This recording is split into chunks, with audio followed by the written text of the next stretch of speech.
Hey there, sports fans. How are we doing? Welcome to the 10 Yards Back YouTube channel for this 6 again for round 14 of the Betfred Super League. God, it was ages ago, wasn't it? So as round 14 leaves us behind, or we leave it behind, and 15 is knocking on the door, I thought I would go over 6 of my favourite talking points of round 14. Not necessarily the biggies, not necessarily the ones everyone's talking about, but the ones that I liked the best. If you want to hear this instead of watch it, head over to YouTube. Follow me on X. Maybe you'll be the lucky first commenter poster. But equally, if you like watching, subscribe to the channel. Got a couple coming in now. Leave some comments. Let me know what were your 6 agains. How about that? Let me know where your head is. Now, this 6 again this week, as I put it together, I realised that they largely focus around 2 of the games featured for the weekend. So I actually switched one out. So plenty to talk about this weekend, but these are my favourites. If you want a review of the matches, what I thought of everything, watch the round 14 review, because guess what? That's what I do there. That went out earlier in the week. Alright, so let's have a look at my number 1 for this week. Number 1 for this week is Huddersfield playing at the Fleur Stadium. Fleur the hell is that? Exactly my thoughts. This, hay fever's still kicking in, by the way, everyone. So sips and sniffles this week, because I've got my coffee as well. The Fleur Stadium. This Fleur Stadium is home to the Dewsbury Rams. And just like Dewsbury train station, it's butting its way in to mainstream society. So Huddersfield played at the Fleur Stadium. There's a couple of points on this one that I wanted to make. The reason they were at the Fleur Stadium is a bit pathetic. The Stereophonics were in town. The Stereophonics were playing at the John Smiths. So they moved this game all the way over to Dewsbury, which, all right, isn't far, but it's definitely a hassle, right? That meant that the whole team had to practice over at Dewsbury all week while they were setting up the ground for it. For me, it's kind of like, do you play there or not? Is it your ground or not? Because we knew this fixture was coming, and you could have planned around it. Saints have historically had people playing at their ground. They're totally wicked. Same as Wigan, the DW. Halliwell Jones always hosting stuff around games, I think. So they could have changed it. But so the reason that they're, I'm not a big fan of. Part of me thinks that it was Ken Davies sort of trying to make a point, because he went on a podcast recently, The Bench, with John and Jenna, which is actually quite good. Ken Davies, the Huddersfield chairman, owner, made a point of something like, his accountant said, rather than renting the John Smiths, you could have given everyone in here £20 and you still would have been in profit, or better off than renting the John Smiths. So he's trying to get out of that. He's trying to move him. He's trying to build them a small stadium. And this was a really good sort of acid test, if you will, because the Fleur Stadium holds about 5,000 fans, 5,100-ish, give or take, and a couple of kids. The crowd was pumping for the first time ever at a Huddersfield Giants game. The crowd was absolutely red hot, and it was nice. It was good to see, and a lot is being made of that as to why they went on to be so successful against Wigan, because to me it's hard thinking that they actually lost that game, because they did on the 80th minute, but that's an aside. So the crowd being noisy and hot and loud and in support of the team for once in a lifetime, a lot's been made of that, and maybe not. It's definitely nice to have a crowd there. The team probably felt much better off. Whether that gave them Wigan-like powers, I don't know about that, but Huddersfield playing at the Fleur Stadium, I think it was some kind of record breaker, because Super League's never been there. I don't really know why it was a record breaker, to be honest, but everyone kept talking about breaking records for this one. So that's me number 1. All right, number 2. Ben Garcia versus the world. This is a red card, right? Ben Garcia got a red card. It was about, what does it say there? 27 minutes into the game. They already were a man down. They already had Frank Maria off for a yellow card, which was fine. Shoulder to the head. We've seen 10 of them. I was going to say hundreds, but it's actually not that bad this season. We've seen a couple of these already this season. Shoulders to the head, it's always going to get you sent off, so don't do it. But Frank Maria chose to do it. This Ben Garcia versus well, I'll see if I can play the clip here. There it is. It's warming up. And it is. Minchella had a swing there. It's just bizarre. So was a man opposite. He's involved with something with Elliot Minchella. A tackle. Elliot Minchella goes in, kind of brushes his arm off. Thrown a punch. One of those forceful sort of He's handoffs absolutely after the tackle, thrown a punch. Well, he's lost the plot, Dave. Look at the eyes.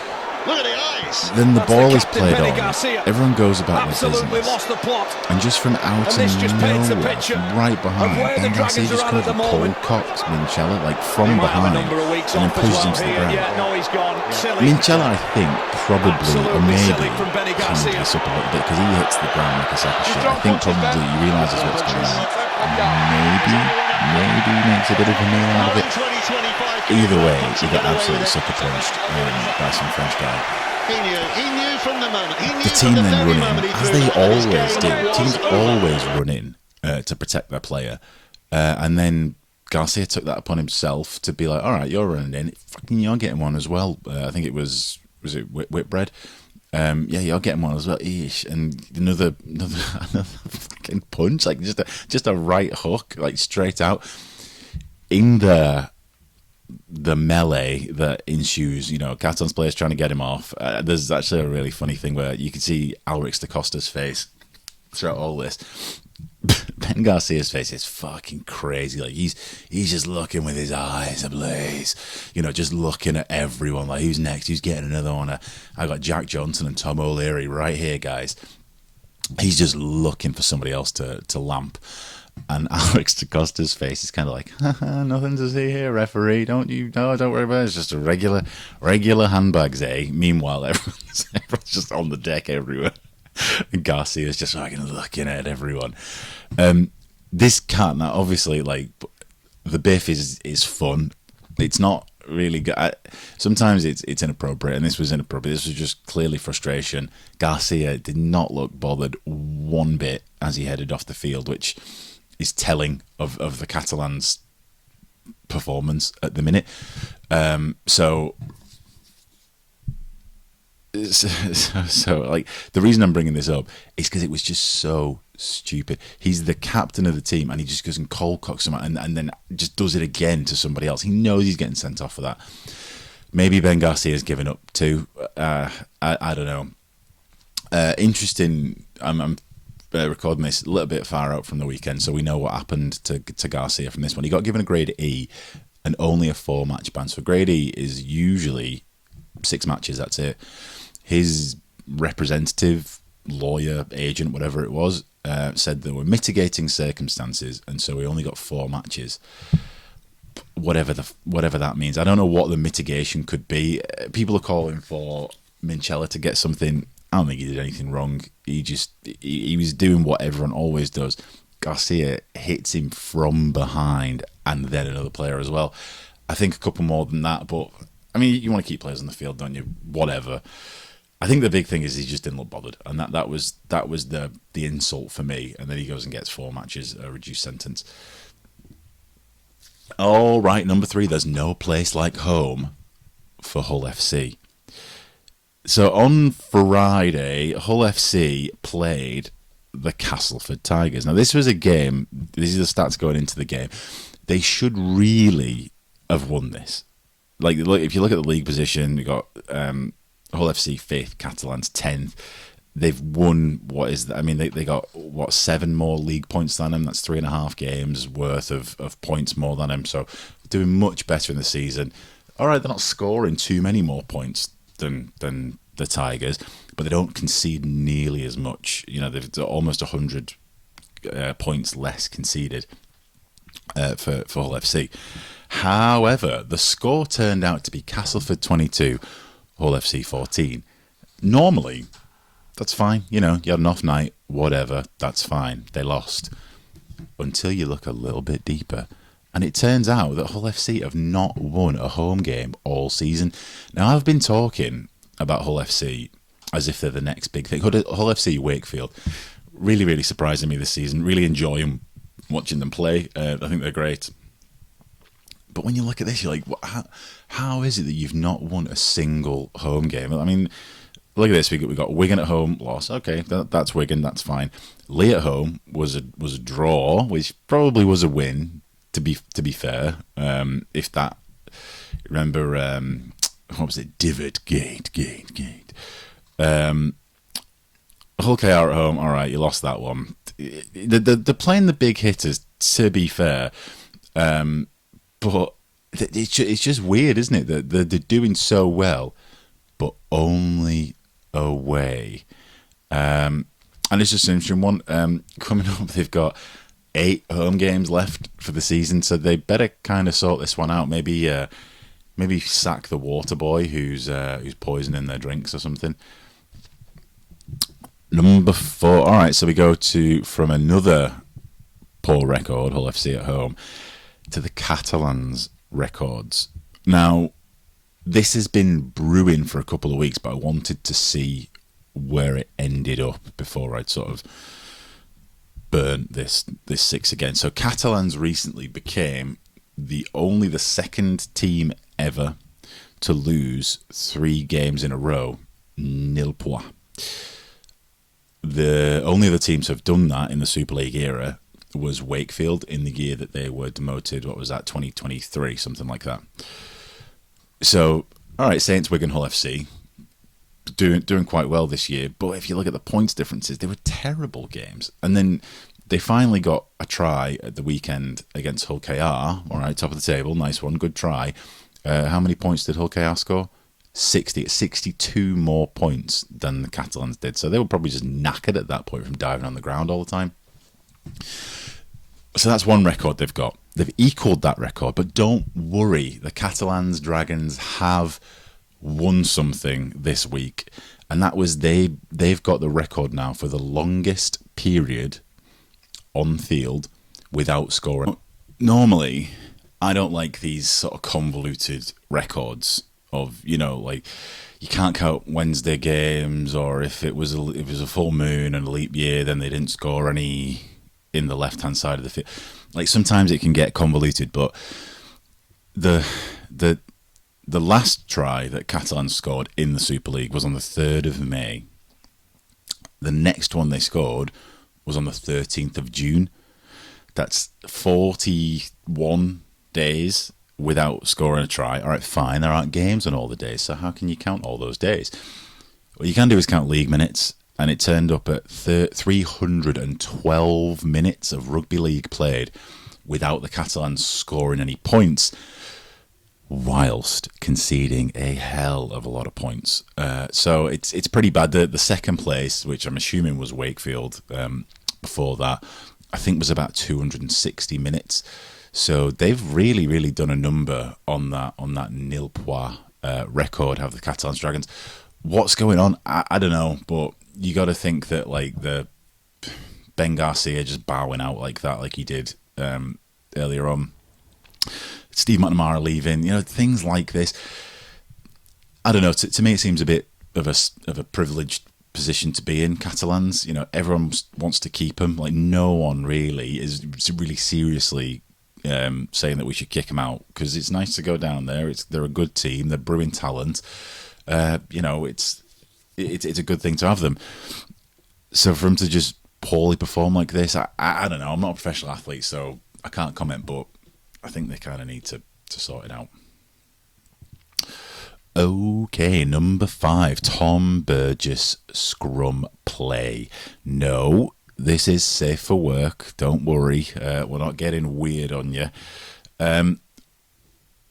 This is the game at the Flair Stadium. As I mentioned, a lot of these are kind of focused around the same match. The game at the Flair Stadium against Wigan, real dogged performance. We're 77 minutes in. Jacob Gagai knocks on, basically. He's going for an interception. He knocks on. Of course, it's 77 minutes. They're 4 points up, I think, at this point. 2 points up, maybe even. So the captain's challenge, fine. I'm not really a big fan. It was a very clear knock-on. I'm not really a big fan of just stalling like that, just get it over with. Nevertheless, the captain's challenge is unsuccessful. He did knock on, of course he did, look at that. So, scrum packs down. We even get to choose where it is. It's their scrum, of course they do. So, scrum packs down. Now, Wigan have historically been, in my opinion, the best team from the scrum. They're the only team that seems to do anything with it. Say they'll have a push and shove every once in a while, but Wigan are the only team that actually have set plays from the scrum. Now, when the ball goes in, everyone's in their position, but lo and behold, Tom Burgess somehow just cuts through the scrum like a knife. And if you watch the feet positioning of the Wigan players when he does it, it's simply because they just weren't ready. Like, you got all the ankles just buckling. Like, what's going on? Why am I moving? I'm not supposed to move. And it's because you forget that the scrum, all right, whilst it's not a key point of the game like it is in rugby union, it is still a strategic point that you should kind of jump off if you can. You should use the scrum if you can. Wigan are the only ones to do it so far. But Huddersfield there, all right, they actually ended up losing the game in the final seconds. But they probably saved themselves from a try, because God knows what Wigan were about to do 10 yards out. Scrum reset. It's Huddersfield's ball. I don't want to sound like Union, where scrums are taking half an hour because everyone's so strategic about it, and it's such an important gameplay. But do something. Like Tom Burgess there, just doing anything, just something really small, really turned the game around, absolutely shifted the momentum, changed everything. That's probably the last time I'll put a scrum one in. There've been a couple that I've wanted to put in, but I'm a fan of contesting the scrum a little bit. Not like smashing each other and that, but get your backs doing something out there, get your forwards doing something in there. Otherwise, there's not really much point in keeping it on, is there? All right, number 6, the Sam Hill try. We're bringing it home now, fellas. The Sam Hill try. So this is the story of Sam Hill, young Salford buck, playing out on the wing. I think he plays. Final minutes of the game. Basically, Salford get a dropout. I'm not sure what happens in the lead up. Salford get a dropout. Old Sammy Hill gets the ball and he completely backs himself. Does a crazy chip over the line and takes the ball in on his own. This is an 18, 19-year-old lad, I think. I'm not sure exactly on his age, but he's taking on the entire St Helens team. 4-time champions, former world champions, St Helens. A lot of the same players still in that team, and he's taken them all on himself. He's taken this team by the scruff of the neck, trying to get them over the line. Now, that's not successful. There's a couple more plays leading up to it. But eventually, old Sammy Hill gets a lovely, lovely drop-off, ends up over the line. Saints just completely switched off. I guess, what is it now at this point? 46-0. It's never going to happen. So you see the winger there, Owen Dagnall, just completely misses him, doesn't need to get him, scores a try. The beautiful thing about this is look how his teammates celebrate, look how the crowd celebrates, look at that. Like, at this point, the buzzer's just gone. It's 46 points to 4. Salford fans are acting like they've just won the Challenge Cup. Like, it's really, really beautiful. And I know I keep going on about Salford, but I think this situation is so rare, and we should sort of take note and sort of contextualise it, because we've got here an 18-year-old lad taking on an entire team on his own, trying to do something after already playing 80 minutes of rugby league, like, which is tough. He scores the try, that the fans celebrate, and I think another sort of telling thing was if you watch the aftermath of the try, there's a couple of shots of the crowd there. Big old sign in the crowd, "We want our club back," which is so sad, isn't it? Like, I think something's got to give. I don't know what it is, and I don't know what will happen, but I watch moments like this, and the reason I keep highlighting moments like this is because there are players on those teams in this unique circumstance where a team hasn't gone bankrupt. They've stopped it from going bankrupt. So they're all just in limbo now. They're all just in limbo, wondering what's going to happen, continuing to play, wondering if they're going to get paid, wondering if they're going to progress, wondering if some team's going to come and offer them a job, across the M62 where they have to move. There are players here like Sam Hill, like I think Connor at fullback, or O'Connor at fullback, Joe Shorrocks. They're going to come out of this so good. I imagine some of them will want to stay on at Salford once this is all smoothed over. But you just be careful of those players when they're able to leave Salford, because, man, they're going to be fantastic for coming through this. So, as always, good luck to Salford. Good on you, Sam Hill, for scoring that try there. It was fantastic, and good on the fans for celebrating and being there. All right, that's my 6 again for the week. Let me know what you think. Let me know what your 6 agains were. 6s again were for round 14 of the Betfred Super League 2025, baby. Coming up this week, a couple of good games. I'll talk you through my predictions for that later on in the week. Until then, like, subscribe, comment, head over to Spotify, X. Enjoy your week.